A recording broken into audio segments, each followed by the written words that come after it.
for pilgrims because of the town's patroness, Nuestra Señora de la Caridad de Bantay, affectionately called by her devotees as Apo Caridad. The image of the Virgin is believed to be the oldest marine image in the Ilocos region, as Bantay was already an important mission center in the early years after the arrival of Juan de Salcedo in Ilocos in 1573. By Juan Bautista de Montoya,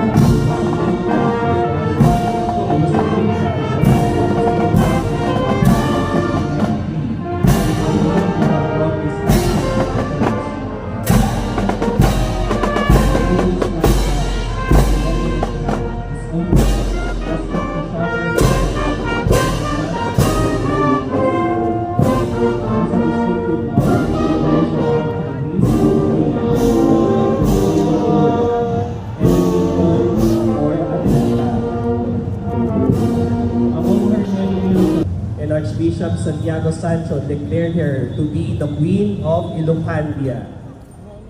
Viva la Reina de Ilocandia! Viva! Viva, Patrona de la Arquidiócesis de Nueva Segovia! Viva! Viva, Amo Caridad! Viva! Viva la Madre We would like to Patrona y acknowledge Reina the de altar servers and parishioners of the Diocese of Viva Christ of Nuestra Santo Señora de la Caridad! Quezon City. Viva Reina de Ilocandia! Thank you also to the Viva la parishioners Virgen de la Consolación y Correa de Bantay!